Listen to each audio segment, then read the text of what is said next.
Hello friends, here I am back with the lecture number 15 on smart read vocab. आज इस lecture में मैं discuss करने वाला हूँ स्मार्ट रीड ड्रिल नंबर 15 में यूज पैसेज के इंपॉर्टेंट वर्ड्स को। So without taking any more time, चलिए शुरू करते हैं। Let me tell you friends, जो वर्ड्स हैं ये हमने लिए हैं स्मार्ट रीड ड्रिल नंबर 15 के पैसेज से एज आई सेट, और जो पैसेज है वो हमने लिया है history.com वेबसाइट से, और ये जो पैसेज है ये होने वाला है इंडियन हिस्ट्री पे बेस्ड। सो मज़ा आएगा आपको पढ़ेंगे जब आप इसको। अभी के लिए हम डिस्कस करते हैं इसके इंपॉर्टेंट एंड कॉम्प्लेक्स वर्ड्स और expressions. Yes, so the very first word of today is abstemious. Reference point पढ़ते हैं। The thin and abstemious former lawyer had led civil disobedience against colonial policies. I believe Mahatma Gandhi ji के ऊपर बात हो रही है। The thin and abstemious former lawyer, वही lawyer थे, और सिविल डिसोबीडियंस मूवमेंट भी उन्होंने ही स्टार्ट किया था, उन्होंने इनिशिएट किया था। सो एब्स्टीमियस यहाँ पे मेंशन्ड है। चलिए मीनिंग चेक करते हैं। Someone who exercises restraint, especially with regard to alcohol, self-disciplined in consumption habits. Okay, यानी कि ऐसा व्यक्ति जो संयमी है, यानी उसे पता है कि उसे क्या खाना है क्या नहीं खाना है, यानी कब मना करना है।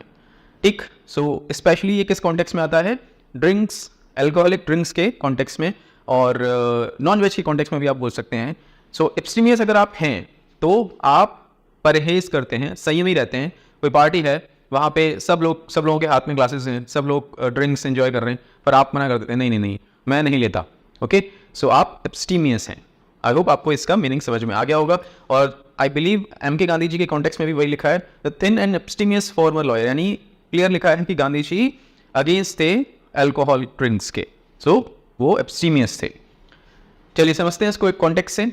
अभी हमारे सामने दो पिक्चर्स हैं, दोनों बॉलीवुड एक्टर्स हैं, फेमस। सो अमिताभ बच्चन साहब क्या कह रहे हैं? Amitabh Bachchan might have portrayed an alcoholic on screen several times, but in real life the mega star does not drink, does not smoke and is also vegetarian. देखिए, so does not drink, does not smoke and does not eat meat as well. So Amitabh Bachchan को हम क्या बोल सकते हैं? ये क्या है? एब्स्टीमियस। अब सिद्धार्थ मल्होत्रा के बारे में क्या बात लिखी है? Siddharth Malhotra doesn't like alcohol, इनको भी एल्कोहल पसंद नहीं है। सो ये भी रेस्ट्रेंट रखते हैं, अपने आप को दूर रखते हैं उससे। और he mentioned in an interview that alcohol is a stress buster for many, but he likes to stay away from it. He likes to stay away from it, वो इससे दूर रहना पसंद करते हैं। सो सिद्धार्थ मल्होत्रा भी क्या है? एब्स्टीमियस है। आई होप आपको वर्ड पूरी तरीके से क्लियर हो गया होगा। चलिए, तीन लोग एब्स्टीमियस यहाँ पे हमने डिस्कस किए, मिस्टर एम.के. गांधी, अमिताभ बच्चन साहब और सिद्धार्थ मल्होत्रा।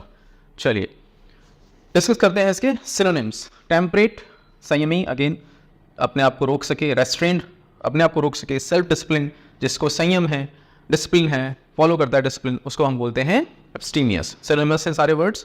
नाउ डिस्कस करते हैं एंटोनिम्स। इंडल्जेंट, ग्लटनस, इमॉडरेट, जहाँ खाना देखा टूट पड़े, ये भी खाना है, पिज़्ज़ा भी खाना है, बर्गर भी खाना है, समोसे भी खाने हैं, और पाव भाजी भी खानी है, पनीर की जो सब्जी बनी वो भी खानी है। मतलब heavy carbs, heavy fat based meals, या जो भी कुछ है आपके सामने प्लेटर पे, आपने बस खाना स्टार्ट कर दिया, आप रोक ही नहीं पा रहे हैं अपने आप को। सो आप क्या है? ग्लटनस हैं। इंडल्जेंट, भावनाओं में बह गए आप, इंडल्ज हो गए, पार्टी में जो माहौल था उसमें आप भी इंडल्ज हो गए। So you are not abstemious. I hope आपको वर्ड पूरी तरीके से समझ में आ गया होगा। इनमॉडरेट, यस। सो ये था एब्स्टीमियस। चलिए डिस्कस करते हैं नेक्स्ट वर्ड को, विच इज सेडिशन। क्या रेफरेंस पॉइंट मेंशन है यहाँ पे, उसको पढ़ लेते हैं। And had serve 2 years in prison on charges of sedition. On charges of sedition, serve 2 years in prison, यानी जेल में 2 साल बंदी रहे। किसके चार्जेस पे? सेडिशन के चार्जेस पे। मीनिंग चेक करते हैं। कंडक्ट और speech inciting people to rebel against the authority of a state और मोनार्क। ऐसा कोई काम या ऐसी कोई स्पीच जो इंसाइट करे, भड़काए लोगों को to rebel against the authority, यानी कि जो अथॉरिटी है, यानी कि जो शासन है, उसके खिलाफ आवाज़ उठाए, उसके खिलाफ जाने के लिए भड़काए। ऐसी स्पीच या ऐसी कंडक्ट को बोलते हैं सेडिशन, यानी कि सीधा सीधा राजद्रोह, विद्रोह, राजद्रोह। ये इसके सिनोनिम्स थे। चलिए डिस्कस करते हैं इसको डेप्थ में। आप सब इनको पहचानते होंगे। सरदार भगत सिंह, इन्होंने क्या नारा दिया था? इनकलाब जिंदाबाद। अब इसको कॉन्टेक्चुअली समझिए। जब भगत सिंह जी ने फ्रीडम स्ट्रगल जब ये कर रहे थे, उस समय जो भी काम इन्होंने किए, जो भी एक्शंस इन्होंने लिए, सैंडर्स का असैसिनेशन या फिर असेंबली में बम फोड़ना, अपनी आवाज़, अपनी बात लोगों तक पहुंचाना, तो ये जो काम थे इनके, ये उस समय कॉलोनियल एरा में अंग्रेजों को कैसे लग रहे थे? ये लग रहे थे राजद्रोह, यानी उनके नज़र में भगत सिंह या उनके साथी क्या कर रहे थे, राजद्रोह कर रहे थे, सेडिशन का काम कर रहे थे। आई होप आपको वर्ड पूरी तरीके से क्लियर हो गया होगा। इसके डिस्कस करते हैं सिनोनिम्स। ट्रीजन यानी कि गद्दारी, रेबेलियन यानी कि विद्रोह, इंसरेक्शन अपराइजिंग को बोलते हैं, आवाज़ उठाने को बोलते हैं, लॉयल्टी बात मान लेना, ओबीडियंस आज्ञा मान लेना। सो ये इसके एंटोनिम्स थे। आई होप सेडिशन वर्ड आपको पूरी तरीके से क्लियर हो गया होगा। Now let's move to the next word which is sceptical. Sceptical यानी कि आपके दिमाग में कोई डाउट है। रेफरेंस चेक करते हैं। Many of Gandhi's comrades were initially sceptical, यानी उनके जो फॉलोअर्स थे वो शुरुआत में स्केप्टिकल थे, किस बात को लेके वी आर नॉट श्योर, हमने पैसेज नहीं पढ़ा है। मीनिंग चेक करते हैं। डाउटफुल और इनक्रेडुलस, यानी आप डाउटफुल हैं, इनक्रेडुलस हैं अबाउट समथिंग, किसी भी चीज़ के लिए, किसी चीज़ के लिए। शोइंग हेजिटेशन और डिसबिलीफ, आप किसी भी चीज़ पे शंका पैदा कर रहे हैं, शंका शो कर रहे हैं, शंका यानी डाउट शो कर रहे हैं, तो आप कैसे हैं, स्केप्टिकल हैं। एग्जाम्पल्स डिस्कस करते हैं। कोई आपसे कहता है I scored 96% marks in my exam, आप कहते हैं आई हैव अ डाउट, नहीं मुझे विश्वास नहीं है कि आपने 96% अचीव किए। My father is a close friend of Kapil Dev, कोई कहता है आपसे, आप कहते हैं I have a doubt, again आपके दिमाग में डाउट है। फोटोज दिखा, अगर है तो फोटोज दिखा साथ में, ठीक है। I am being invited to KBC, I have a doubt, again कोई आपका फ्रेंड कहता है यार KBC से इन्विटेशन आया, दिखा। हर बात पे आप अगर डाउट शो करते हैं तो आप क्या हैं, स्केप्टिकल। आई होप आपको वर्ड क्लियर हो गया होगा। डिस्कस करते हैं इसके सिनोनिम्स। डाउटफुल, डिवियस, डिस्ट्रस्टफुल, तीनों एक जैसे हैं। एंटोनिम्स। ट्रस्टिंग, आप भरोसा कर रहे हैं, क्रेडुलस, भरोसे वाले, कन्विंस्ड, आप कन्विंस्ड हो गए, KBC से इन्विटेशन आया, okay best of luck, all the best. पर यहाँ पे उल्टा था, आप क्या कर रहे थे, मैं कोई इन्विटेशन कार्ड दिखा या मेल दिखा, सो आप स्केप्टिकल थे। Next word is bewildered। Reference point क्या दिया है, we were bewildered and could not fit in a national struggle with common salt। Okay, अभी इससे कुछ भी क्लियर नहीं हो रहा। मीनिंग कंफ्यूज्ड, आप कंफ्यूज्ड हैं, पजल्ड हैं, कुछ समझ में नहीं आ रहा। परप्लेक्स्ड, एक जैसे हैं तीनों। Often as a result of being overwhelmed और डिसओरिएंटेड, ध्यान नहीं था आपका, इतना ज़्यादा आप ओवरवेल्म्ड हो गए, भाव विभोर हो गए, यानी इतने ज़्यादा इमोशंस आपके अंदर आ गए कि आपको समझ में नहीं आया कि सामने क्या बात हो रही है या क्या सिचुएशन है, आपको वो पूरी सिचुएशन क्लियर ही नहीं हो पा रही है। इतना ज़्यादा आप इमोशन से गिर गए हैं, डिसओरिएंटेड हो गए हैं या ओवरवेल्म्ड हो गए हैं कि आप पजल्ड हो गए हैं, कन्फ्यूज्ड हो गए हैं। आई होप अभी यहाँ थोड़ा थोड़ा क्लियर हुआ होगा। चलिए इसको और क्लियर करते हैं। हाँ, बहुत फेमस कैरेक्टर हैं टीवी के, जेठालाल जी। अब इस पिक्चर से, इस GIF से बेसिकली आप देख रहे होंगे, एक्सप्रेशन देखिए, कुछ समझ में नहीं आ रहा जेठालाल जी को। सो ये क्या है, bewildered, confused, puzzled, perplexed। Yes, ये तो और भी ज़्यादा फेमस है। राजपाल यादव जी, चुपके चुपके मूवी का एक सीन था, उसमें ये ऑलरेडी ड्रंक थे। अब उस सिनेरियो में जब शाहिद कपूर, जो कि पूरी मूवी में गूंगे का रोल प्ले कर रहे थे, और अचानक से वो बोलने लगते हैं, तो इनके जो एक्सप्रेशन थे वो कैसे थे, ही वॉज कम्प्लीटली bewildered, यानी कि पजल्ड, परप्लेक्स, यार ये कैसे हो रहा है, ये बोलने कैसे लगा आदमी। तो आई होप अभी वर्ड पूरी तरीके से क्लियर हो गया होगा। जब भी आपकी सिचुएशन, आपकी कॉन्टेक्स्ट में कुछ भी ऐसा हो कि अगर आप bewildered होते हैं तो प्लीज़ रिलेट करिएगा, लिखिएगा कि टुडे या at this moment I felt bewildered। सो इससे और ज़्यादा वर्ड आपको आपके मेमोरी में स्ट्रेंथन हो जाएगा। चलिए डिस्कस करते हैं इसके सिनोनिम्स। कंफ्यूज्ड, परप्लेक्स्ड और मिस्टिफाइड, तीनों सिनोनिम्स हैं। एंड एंटोनिम्स, क्लियर हेडेड, बिल्कुल दिमाग खुला हुआ है, कोई डाउट नहीं है। फोकस्ड, कंपोज्ड, ये इसके एंटोनिम्स हैं। यानी कि अभी हमने डिस्कस कर लिया bewildered। चलिए next word is monopoly. Monopoly word बड़ा अच्छा वर्ड है। Reference, Britain had kept India salt trade under its thumb since the 19th century, forbidding natives from manufacturing और selling the mineral। यानी कि ब्रिटेन ने क्या कर रखा था, अपने हाथ में कंट्रोल ले रखा था सॉल्ट बनाने को लेके, कि इंडिया में सॉल्ट कोई नहीं बनाएगा। Had kept India salt trade under, बनाएगा नहीं, आई एम सॉरी, ट्रेड नहीं करेगा, उसका व्यापार नहीं करेगा। और ये कब से था, 19th century से। फॉरबिडिंग नेटिव्स फ्रॉम मैन्युफैक्चरिंग और सेलिंग द मिनरल। अब इस पूरे रेफरेंस में मोनोपोली नहीं आया है, पर उसका जो मोनोपोली का मीनिंग है वो यहाँ पे कहीं यूज हो रहा है। मोनोपोली का मीनिंग को चेक करते हैं। द एक्सक्लूसिव कंट्रोल और पोजेशन ऑफ कमोडिटी, सर्विस और market by a single entity, यानी एक्सक्लूसिव कंट्रोल है, पूरा कंट्रोल, एक छत्र कंट्रोल। किस चीज़ का, पोजेशन की बात करें यानी उसको रखने का, किसी कम्युनिटी को, किसी सर्विस को, किसी मार्केट को एक सिंगल एंटिटी के द्वारा, यानी केवल एक ही ऑर्गेनाइजेशन, एक ही व्यक्ति राज कर रहा है, कंट्रोल कर रहा है किसी ऑर्गेनाइजेशन को, किसी सेक्टर को, किसी प्रोडक्ट को, हम बोलते हैं वो मोनोपोली है। अब इसको और इजी वे में समझना हो तो इसको ब्रेक डाउन कर लीजिए, mono and poly. Mono Greek language में मतलब होता है वन यानी सिंगल, और पॉली ग्रीक लैंग्वेज में बेसिकली एक वर्ड होता है पोलिन, जिसका मतलब होता है टू सेल, बेचना, यानी अकेला ही कोई है जो बेच रहा है। सो वो मार्केट कैसा है? मोनोपोलिस्टिक मार्केट है। इसको भी डिटेल में समझते हैं। ये है ट्रेन और हम बात कर रहे हैं इंडियन रेलवेज़ की। आप मुझे बताइए, जब आप इंडियन रेलवे में सफ़र करते हैं, किसी ट्रेन से सफ़र करते हैं, और अगर आप डिससेटिस्फाइड होते हैं तो क्या आप नेक्स्ट टाइम आपके पास ऑप्शन होता है कि किसी दूसरी कंपनी की या किसी दूसरी ऑर्गेनाइजेशन की ट्रेन आप बोर्ड कर पाएँ या उसकी सर्विसेज ले पाएँ? नहीं, आपको कुछ भी करके इंडियन रेलवेज़ की ही सर्विसेज मिलती हैं।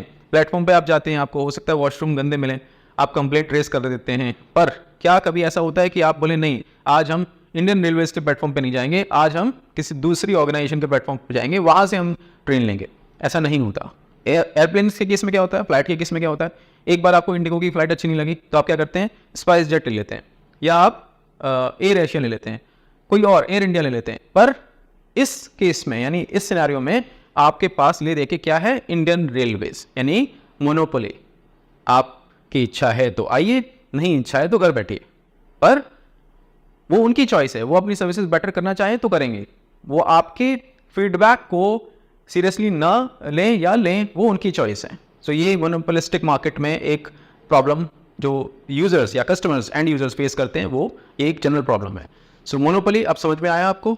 अकेला, यानी कि ट्रेन्स का जो पूरा कम्यूट है या जो पूरा मार्केट है, वो कौन हैंडल कर रहा है? इंडियन रेलवेज, उसके अलावा कोई और ऑर्गेनाइजेशन नहीं है। चलिए डिस्कस करते हैं synonyms. Control, domination, exclusive control, तीनों एक जैसे हैं। डोमिनेशन प्रभुत्व, एक छत्र। कंपटीशन जब होता है तो अलग अलग कंपनीज होती हैं, सो ये इसका ऑपोजिट हो सकता है। ओपननेस, जब मार्केट ओपन होता है तो कोई भी प्लेयर आके वहाँ पे अपना बिजनेस कर सकता है और कंपटीशन क्रिएट कर सकता है, उससे एंड यूजर को फायदा होता है। चलिए, आई होप आपको ये वर्ड पूरी तरीके से समझ में आ गया होगा। Now for the very first time आज हम वर्ड्स के साथ एक्सप्रेशंस या इडियोमेटिक एक्सप्रेशंस भी डिस्कस करेंगे। सो बड़ा अच्छा इडियम इसमें मिला हमें पैसेज में। Shake off the yoke, reference क्या है? India's quest to shake off the yoke of British colonial domination. Meaning check करते हैं। To free oneself from a burden, oppression और control, to liberate oneself from the constraints और domination, यानी अपने आप को बर्डन से मुक्त करना, आज़ादी पाना, लिबरेट करना। शेक ऑफ द योक, योक को शेक करके फेंक देना। अब योक क्या होता है? ये इस तरीके का स्ट्रक्चर होता है, ये जो आप देख रहे हैं। जनरली जब बैलों से खेती करवाई जाती है, जुतवाए जाते हैं खेत, तो इस तरीके का ये जो लकड़ी का स्ट्रक्चर होता है, जो उनके गलों में बांध दिया जाता है, गर्दनों पे बांध दिया जाता है, उसको हम बोलते हैं योक। अब shake off the yoke, off यानी अलग, ऐसे झटक के दूर कर देना योक को, ये रिप्रेजेंट कर रहा है आज़ादी पाना, यानी ये जो बर्डन है इनकी गर्दनों पे, इसको हटा के फेंक देना, यानी कि इन्होंने उस बर्डन से आज़ादी पाई। आई होप आपको ये इडियोमेटिक एक्सप्रेशन समझ में आ गया होगा। चेक करते हैं इसके सिनोनिम्स। ब्रेक फ्री, आज़ाद होना, लिबरेट, इमेंसिपेट, अगेन आज़ाद होना, तीनों एक जैसे हैं। सबमिट, झुक जाना, घुटने टेक देना, सरेंडर, एक्वियस, मान लेना, जो भी बातें बोली जा रही हैं सब मान लेना, जी हुजूर, जी हुजूर। सो ये हैं इसके antonyms. Shake off the yoke, बड़ा अच्छा इडियोमेटिक एक्सप्रेशन है। Next idiom is put under the thumb. Put under the thumb, reference check करते हैं। Britain had kept India salt trade under its thumb since the 19th century. यहाँ से कुछ समझ में आ रहा है कि पूरा कंट्रोल किसके पास था? सॉल्ट ट्रेड का ब्रिटेन के पास। सो उन्होंने क्या कर रखा था? उन्होंने इसको अपने थंब के नीचे रखा हुआ था। टू एक्सरसाइज कंट्रोल और इन्फ्लुएंस, मोनोपोली में ही हमने अब ये रेफरेंस पढ़ा था, मोनोपोली जब हम समझ रहे थे। टू एक्सरसाइज कंट्रोल और इन्फ्लुएंस ओवर समवन और समथिंग इन अ डोमिनेटिंग और अप्रेसिव मैनर, यानी अप्रेसिव मैनर में किसी को आप अपने कंट्रोल में रखें, दबा के रखें, उसको बोलने न दें, तो उसके लिए इडियम है put under the thumb.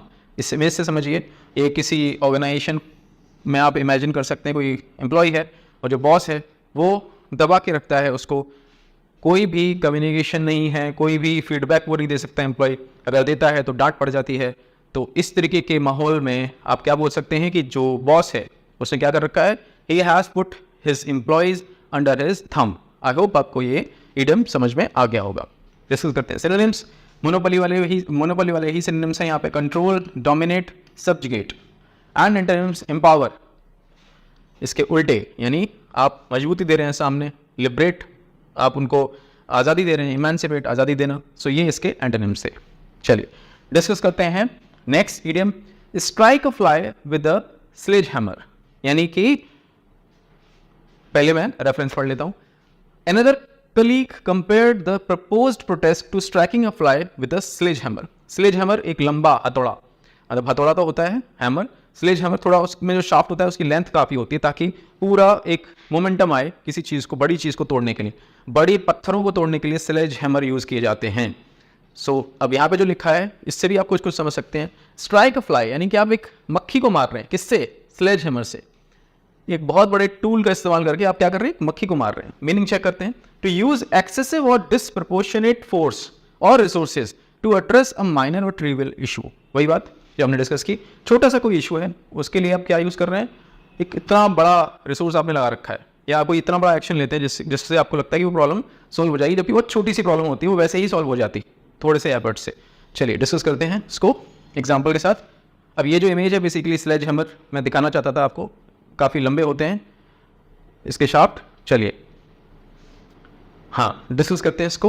Overkill, कोई मक्खी है, मारना तो वैसे ही मार देते, उस स्लेज हैमर से मार रहे हैं, यानी ज़बरदस्ती उसको इतना ज़्यादा मारा आपने, उसका कचुमर ही निकाल दिया. Disproportionate response, excessive force. Antonyms की बात करें तो प्रपोर्शनेट रिस्पॉन्स, मेजर्ड एक्शन यानी नपा तुला एक्शन लिया आपने, अप्रोप्रिएट अप्रोच. इसको एक एग्जांपल समझाता हूँ और ज़्यादा बेटर वे में. मान लीजिए किसी ऑर्गेनाइजेशन में कोई एम्प्लॉय है जो लेट आता है, एक दिन लेट हो गया और आप उसको पनिश करना चाहते हैं, तो आपने क्या किया? तुम लेट आए हो आज 10 मिनट, तो 20 दिन की सैलरी डिडक्ट हो जाएगी. तो ये जो था एक्शन, ये कैसा था? You are trying to strike a fly with a sledge hammer, यानी मतलब इतना ज़्यादा डिसप्रपोर्शनेट आपने एक्शन लिया यहाँ पे.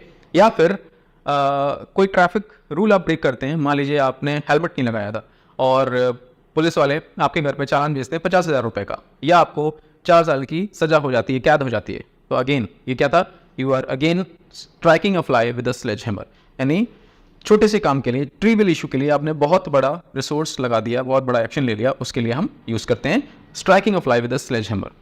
चलिए done. So guys once again आपको क्या करना है नाउ? आपको करना है, आपको जाना है स्मार्ट रीड ड्रिल नंबर 15 पे.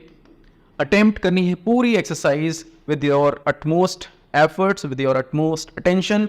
उसके बाद जब रिजल्ट स्क्रीन आपके सामने आती है तो आपको लेना है आपका आरसी स्पीड और आपका आरसी लेवल. इन दोनों को आपको मेंशन करना है कमेंट सेक्शन में इस वीडियो के. एंड जब आप कमेंट करेंगे, I would be able to check, I would be able to assess your performance, and then I can help you accordingly. So guys, this is it. And once again, here's my number. I'm available on WhatsApp. CLAT को लेके या किसी भी और law exam को लेके कोई भी इशू हो, I'm available on this number on WhatsApp. Please feel free to reach out to me for your problems. So this is it. जल्दी मिलता हूँ नेक्स्ट लेक्चर के साथ, नए वर्ड्स के साथ. Take care.